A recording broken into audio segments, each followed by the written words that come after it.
Welcome to Conversations for Our Time with the Quiet Sun team, John and George. This is podcast number 29, and this is part 3 of the Grand Solar Minimum mini-series. So, I mean, we're on a roll, man. We're nearly hitting 30 podcasts, which is amazing. And while I'm talking, I'm just stroking my cat, Roland. He always seems to want to get involved in the podcast, which is funny. Anyway, so yeah, me and George were talking before this. We're talking about something completely different, but you know, it's an amazing time we're living in right now, and I think so many interesting things are going to happen in this year. And I believe a big influence of everything that's happening on our planet, from the climate to people's behavior, is actually a huge part of this is determined by the sun's connection to the earth. And it's such a fascinating subject, you know, just GSM, we're talking about Grand Solar Minimum, but really, this is about our relationship with the sun and how it determines absolutely everything that happens on this planet, from the rise and fall of civilizations to the crops that we grow, to people's psychological state. And yeah, so it's quite phenomenal that when you find something like this, you know, I think me and George have had this conversation before, but having this kind of open mind about just how, you know, eternal our lives are, you know, and this just proves that we just don't know. We're like figuring out all the effects of everything that happens in the visible world. But we, you know, the search is for this cause of it, you know, is how is everything connected? How is everything really influencing each other? And years ago, it just used to be these physical forces. You know, more recently, we've started to delve into this kind of electrical impulses that are connecting things. And then we're getting into like quantum physics. And it's just amazing where we're going to go in our understanding. So this is mine and George's journey. And this week, we're going to be talking about TSI, which is total solar irradiance, solar flares, CMEs, which are coronal mass ejections, and coronal holes. We'll probably throw a few other bits in there as well. But yeah, let's get started. So welcome, George. How you doing? And how about you tell us a little bit about TSI? You're right, John. Yeah, thanks for the introduction. Absolutely agree with you. Yeah, I'm doing very well, thank you. I absolutely agree with you that this is interesting times indeed.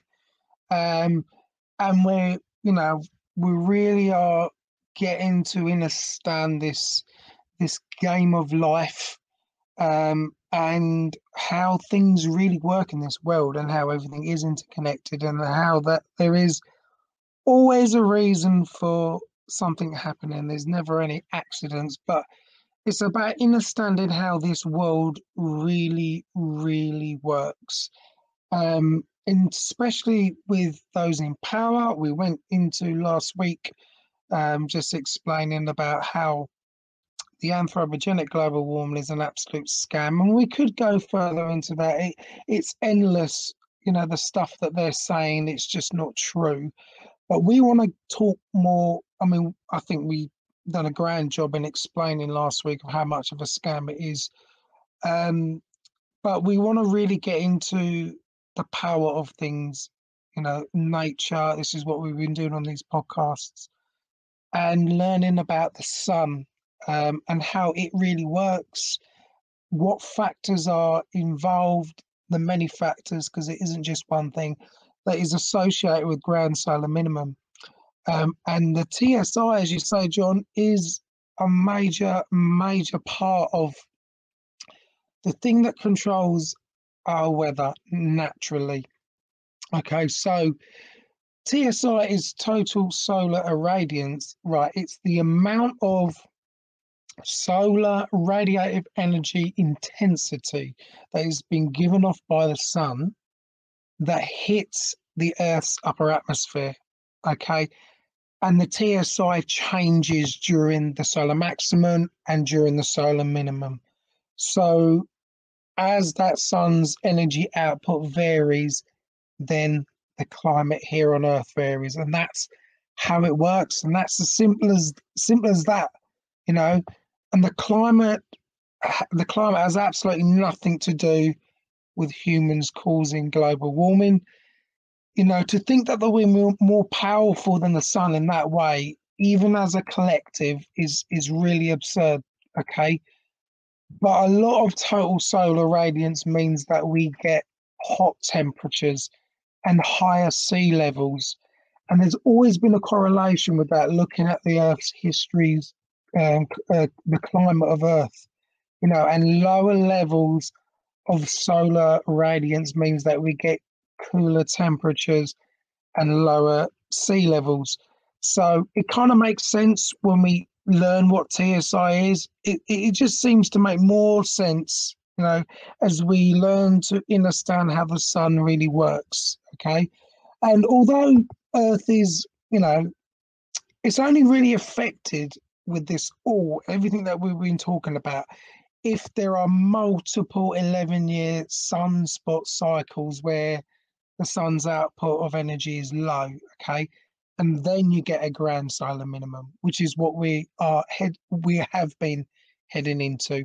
So, which is what has been predicted, and it started. So that's when we have a climate change here on Earth, and only the very slightest of change in that TSI being raised or dipped decides if we're going to have a global warming period or a very cold period.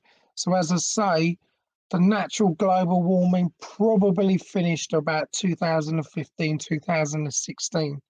Okay, and we are beginning the natural cold period.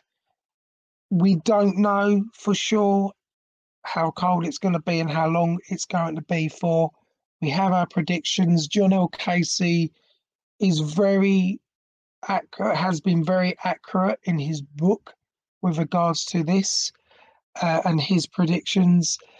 But as I say, he says the same thing. He says, you know, it's nothing to be totally afraid of. We can literally thrive. We can thrive out of what's gonna happen in the next decade or 2 or 3, as long as we are prepared, you know.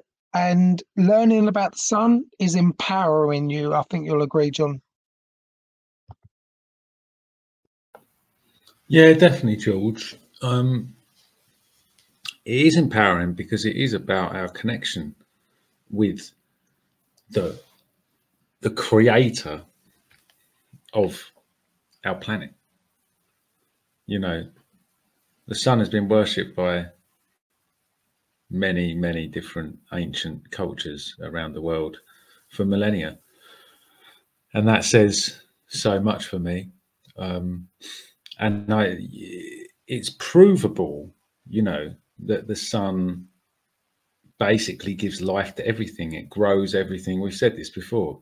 It makes you feel good when you're in it, but it can also cause a lot of damage, you know. And it's interesting. I wanted to just kind of throw this in. This will be something we'll talk about later in the future mini-series. But if anyone's noticed that in recent years, certainly in the last 4 or 5 years, the sun has actually seemed to have got more intense when it's out during summer periods. And actually there's a reason for that, and that's because of our magnetosphere.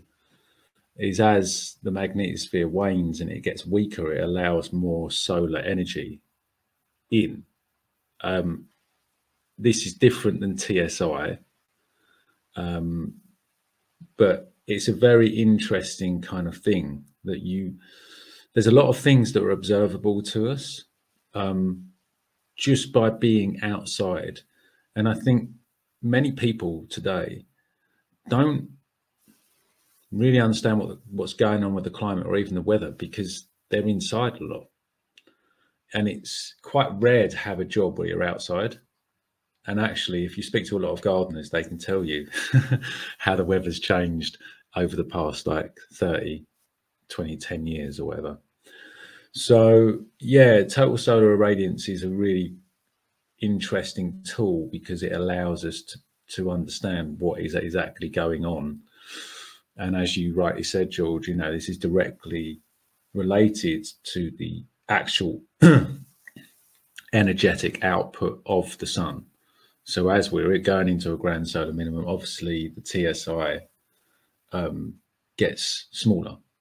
So it's very interesting stuff. And it is, you know, if we learnt about the sun, we would all be actually more empowered, because then you don't have to think about that, like something like geoengineering is causing these weather changes, when, you know, the weather's been changing ever since the Earth was here. So why would it be geoengineering? I always think that, George. Not to say that geoengineering doesn't have an impact in some way, but we can't kid ourselves that the sun is the most powerful object we have ever known, and we will ever know. Yeah, absolutely. I mean, we've mentioned that before, and I think it was the first podcast. We're not denying. I mean, we're not denying that geoengineering does exist. We are saying it doesn't matter what kind of technology they have. Nothing will be more powerful than the sun, and that is the crux of it, because the sun has been doing this way before, you know, any of their technology has been around for.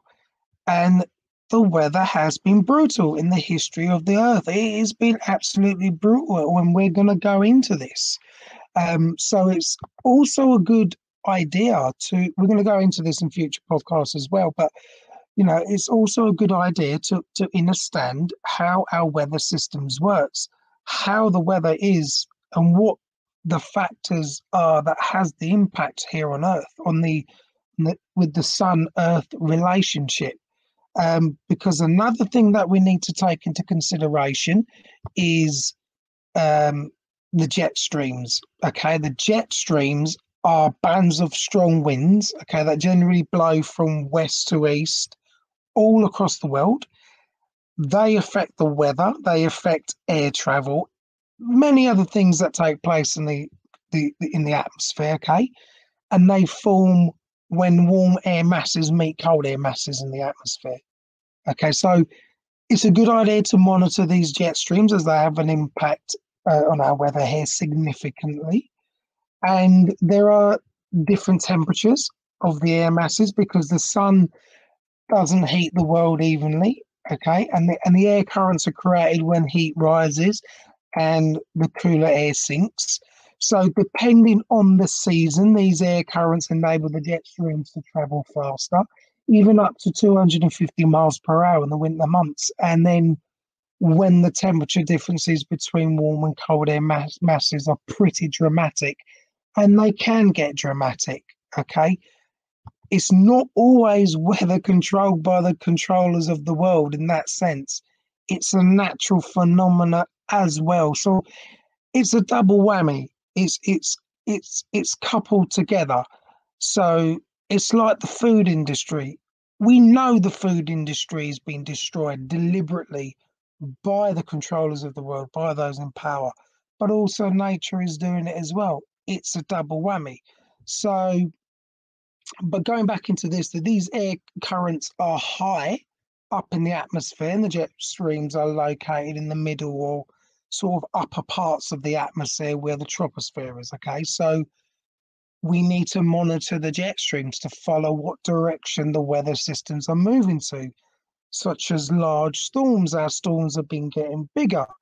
Was it 2 years ago, John, that we had a massive storm? Can't remember the name of the storm. They like to name these off various TV programs, and they tell us in advance.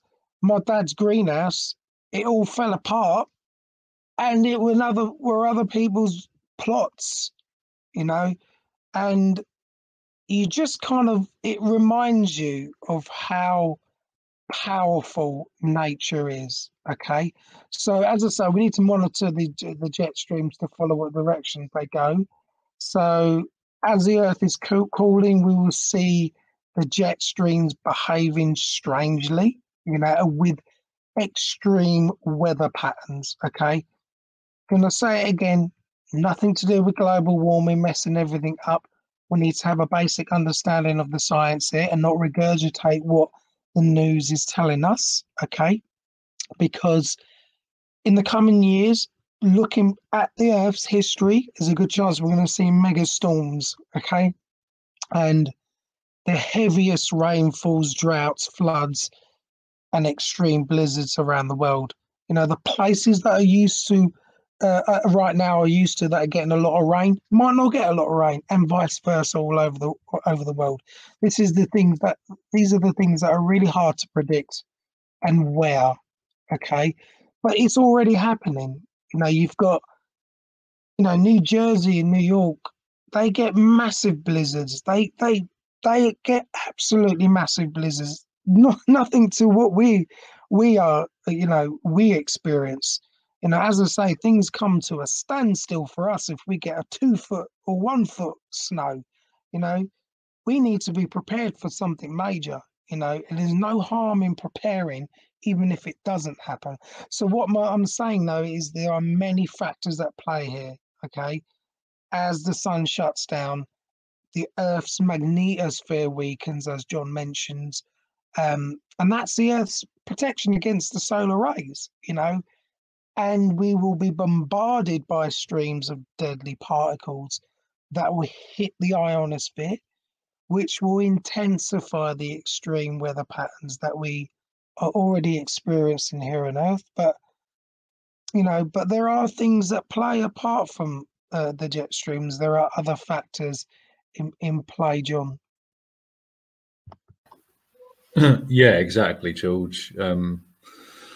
Yeah, and actually, this is the jet streams are an interesting phenomena, because what they essentially do is when you have a linear jet stream, so they just go from west to east, and you get ones that are in the temperate zones, ones that are in the equatorial zones, and these basically keep the weather patterns not static, but they keep them consistent. So we get the seasons, and you have this, certainly in the temperate zones, you have the spring, summer, autumn, winter, and they're quite definable. But what has actually been happening certainly over the last 3 years is there's been these fluctuations in each season. So we're going from, and most people listening to this will, if they look back and they're like, well, we had those really hot days last year, but then, it was also quite cloudy in July and August, So what is causing these fluctuations, these extreme swings? And it's not as noticeable here, but certainly in places like America, where you have a huge landmass, weather behaves in a different way. But you're going to get, America's seen some of the most severe hail storms. And we actually had hail today and about a week ago, I think, in the UK. not very big, but what's actually causing this is when the jet streams start to go wavy, and it's called meridional flow. You know, it's like a meandering river. Yeah. And essentially what happens is, because these jet streams usually keep the cold air in the polar regions, they keep the temperate air in the temperate regions and the warm air in the equatorial regions. What's happening is, as these jet streams start to go up and down the face of the earth, you know, from north to south, south to north, they carry hot air into the temperate zones and cooler air down from the polar regions to the temperate zones, and sometimes lower. And this is why, I think it was last year and the year before, there was iguanas just dropped out of trees in Florida. That's like quite a rare incident, certainly in modern times. So this is what's actually causing right now, is causing these extreme temperature changes. I think Germany last year had like a 20-degree temperature change within the space of like a week. So, and what this actually really does is, the worst effect of this is crops, right? Crops, most crops are quite good between certain temperatures, but if they get too hot, it's very easy to lose huge amounts of crops. If it gets too cold, or it gets too dry, or there's too much rain. And these weather patterns are being influenced partly by the jet streams. The other thing I think is worth mentioning is, you talked about the cosmic rays coming in, and as our magnetosphere actually starts to weaken, we're experiencing more cosmic rays, because the sun would usually protect us from outer cosmic rays. And these cosmic rays actually have been proven, at least in experiments, in lab experiments by a guy called Henrik Svensmark, to produce, well, create clouds. So as they come in and they hit water particles in the ionosphere, they actually nucleate clouds. And it's these clouds that can then turn into more increased rain or more severe hail, all these types of extreme and erratic weather phenomena. So it's really interesting stuff. And there's so much out there that's really like starting to make it quite obvious that this is actually what's happening around our planet. And there's only so much you can say, well, global warming causes cooling. It's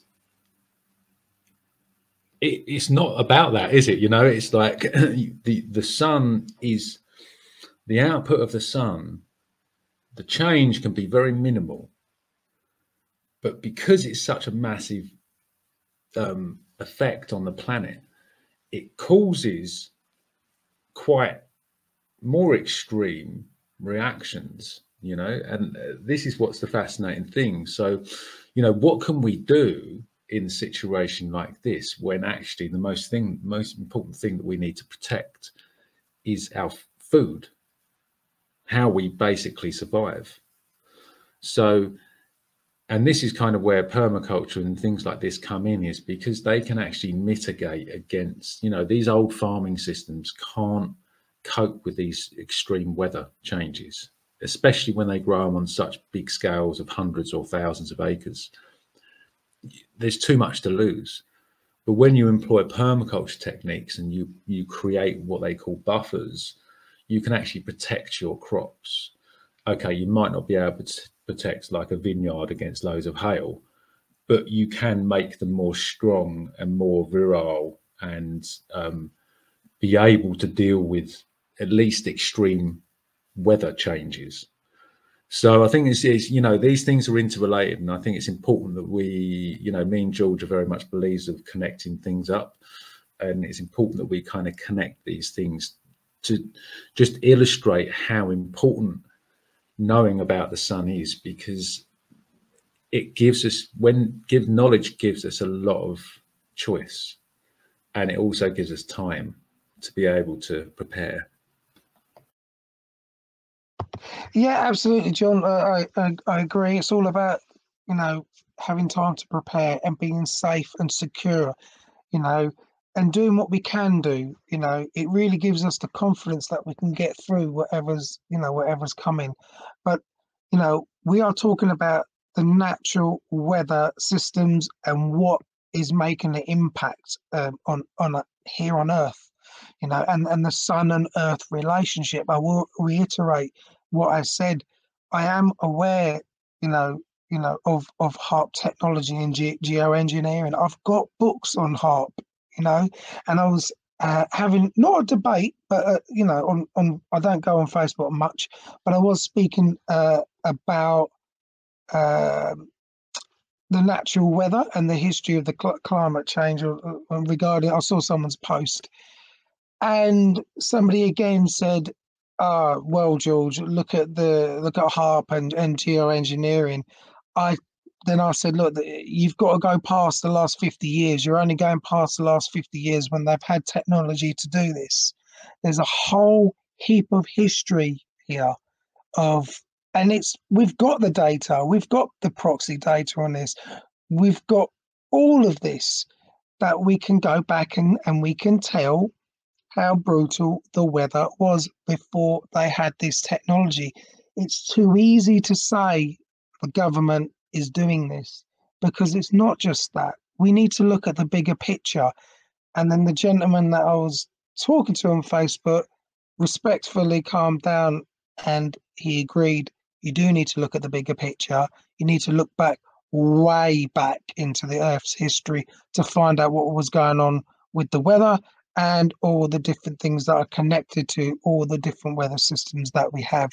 And I think it's good that I've mentioned that to prove that I'm not being naive or anything like that, what other people think. We need to take the whole picture into account. So during these ground solar minimum times and during these sunspot cycles, there's going to be times that the sun is going to come alive. Okay, we're talking about in the maximum.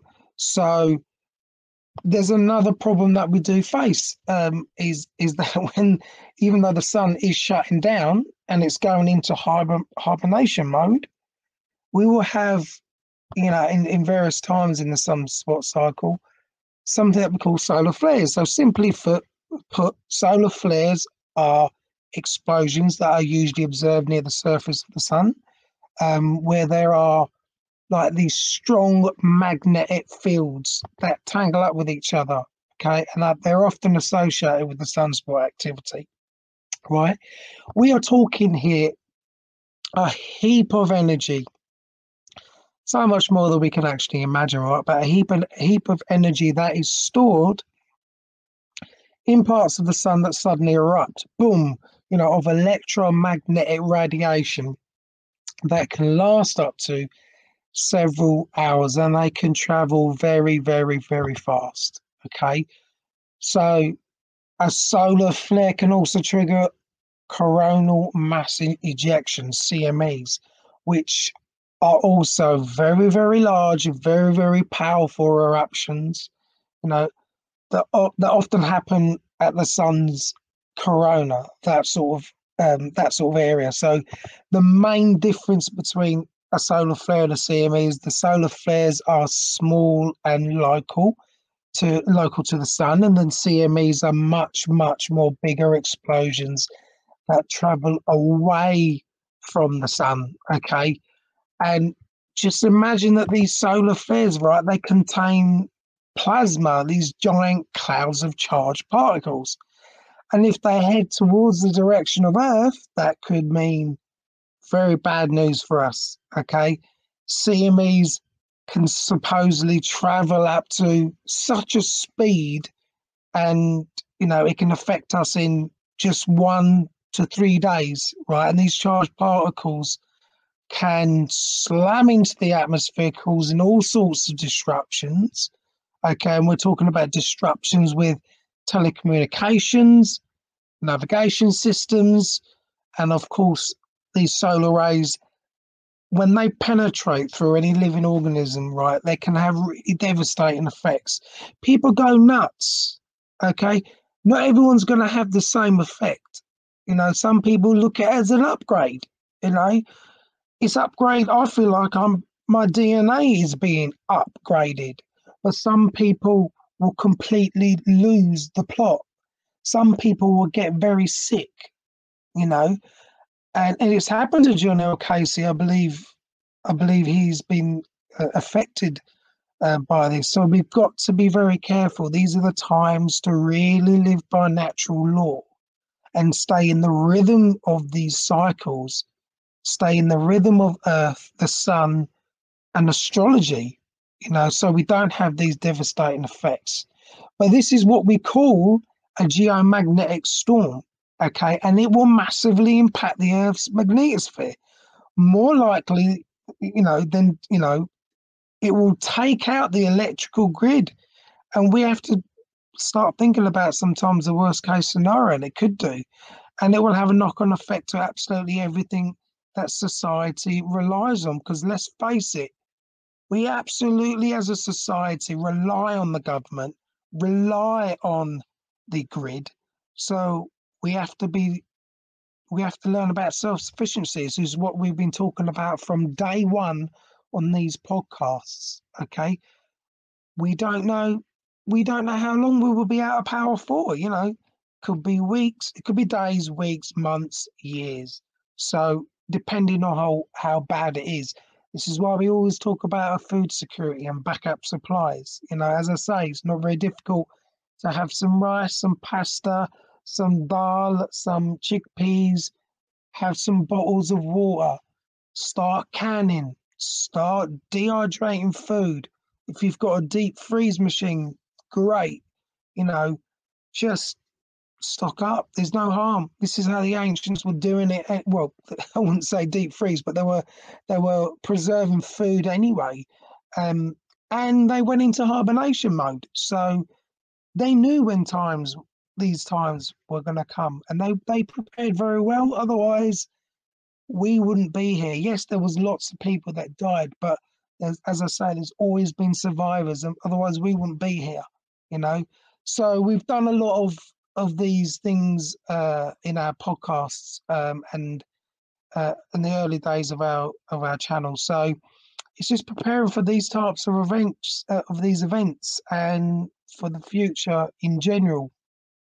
And the last time that we had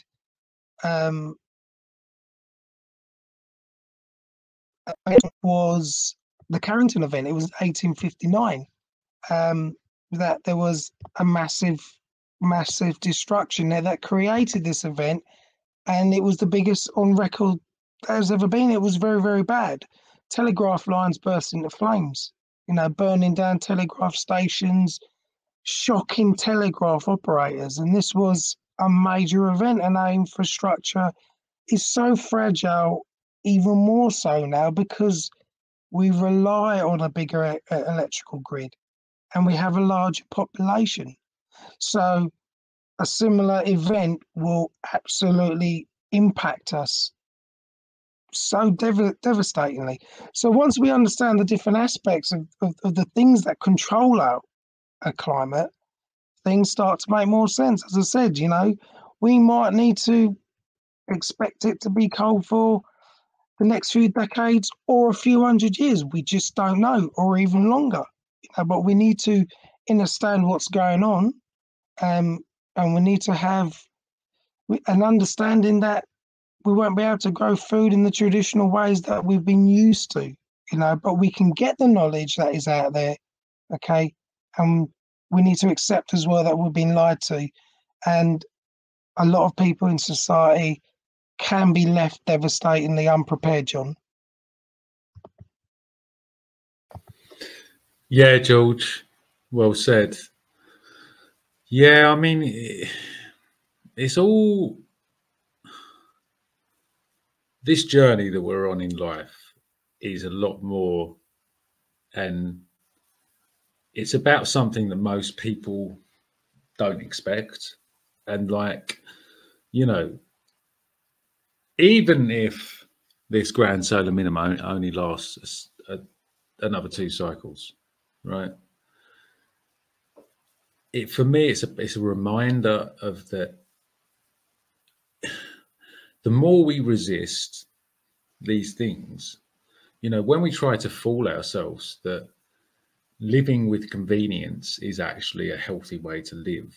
And I'm not knocking anyone's life here. I'm just saying that when you rely on conveniences, you can't ever really find the truth to life.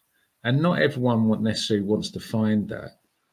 But for me, and certainly for you, George, and other people we know, we want to feel connected, because that's what really brings fulfillment in life, is feeling connected to the planet that we are on, that provides for us, that gives us everything we need.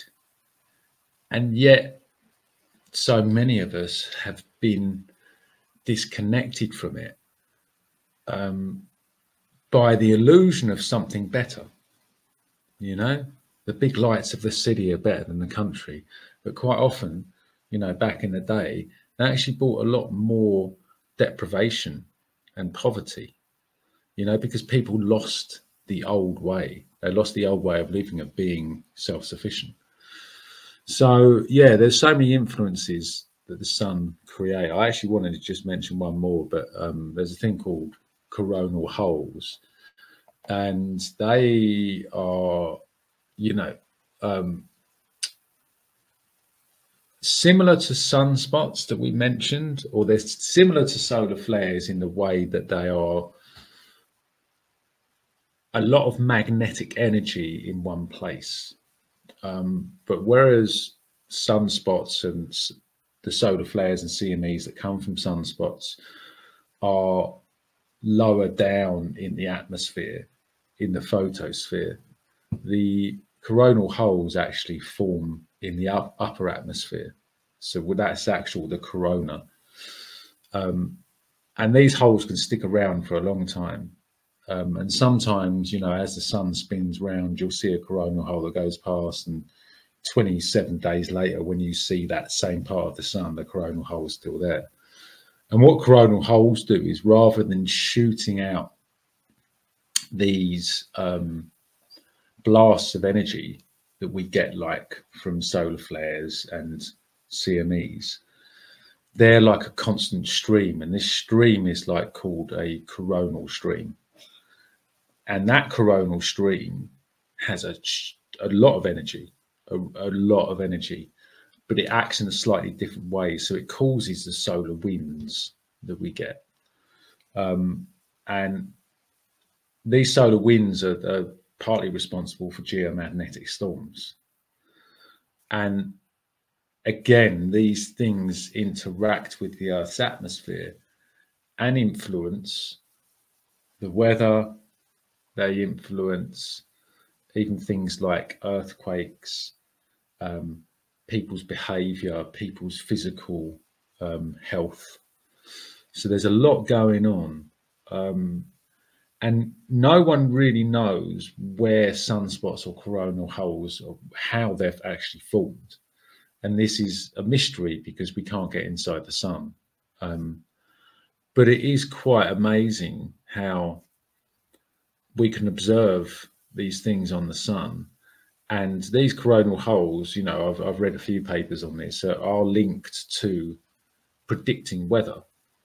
So there is a predictability, like the amount of sunspots we get will determine to a degree the temperature on the planet, or the TSI, shall we say, and then we can work out temperature from there. But the coronal holes are almost like an immediate effect. And as I said, these can go on for a long time. They can go on for like days, weeks. So it's really interesting. The sun is just, it's alive. It is this huge electromagnetic plasma ball which is being charged by something, it certainly doesn't, you know, I don't think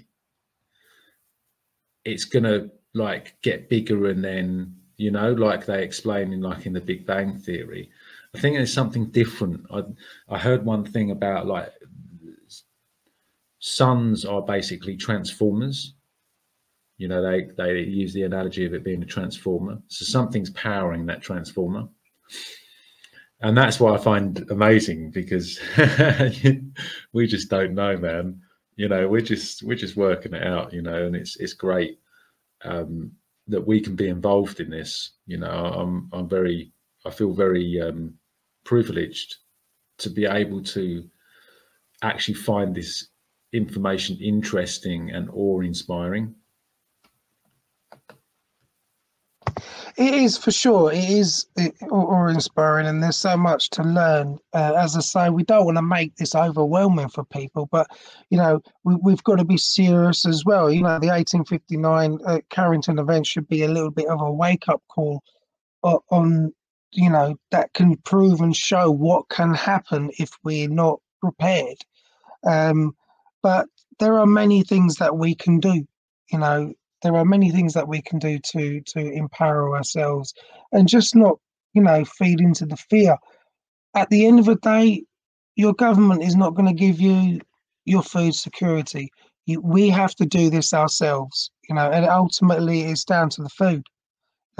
If you control the food, you control the people, and that is the crux of it. But we are here to explain and show the evidence and talk about the evidence.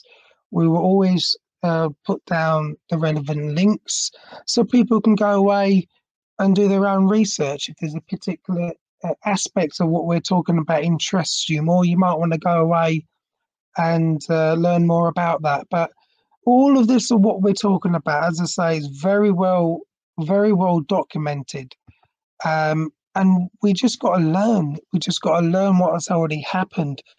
You know, once we've learned the history of the earth, then we know where we're heading. You know, we can only be as prepared as, you know, with the knowledge that we've got and the knowledge that we've gained. Okay, so I think next week we'll probably go into a little bit more of earthquakes and volcanoes, giving a little bit of history of regards to that, because they all work with cycles as well. And there might be certain areas of the world that people are listening to this podcast. They might find out that they're not at the best place, and they might want to move.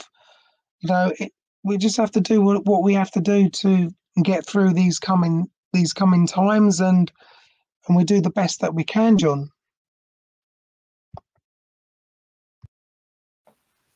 Indeed, George. Yeah, exactly. So, yeah, we're going to end it there, I think. And, you know, it's been another great conversation. These really are conversations for our time. And, you know, if nothing else, this isn't about, we don't want people to go away feeling hopeless or scared. It's not the point, and you're probably going to feel a bit that way sometimes. But this is an opportunity for us to claim back our true sovereignty. I don't even like that word. Our true heritage. You know, our heritage is to be connected to the land, build amazing communities, eat healthy food, and, you know, enjoy our life, to sing and dance and all those things. And I mean, like being round a campfire where you're with your tribe or your community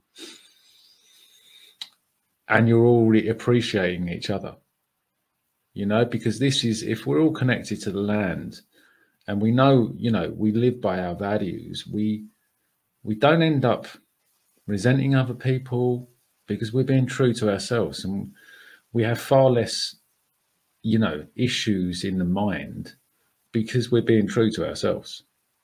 and when other people around us are doing the same, then this is how we change the world, you know. And grand solar minimum for me is just a wake-up call, you know, that actually now is the time, you know. This is the ascension time. This is, you know, many people have spoken about these times coming now.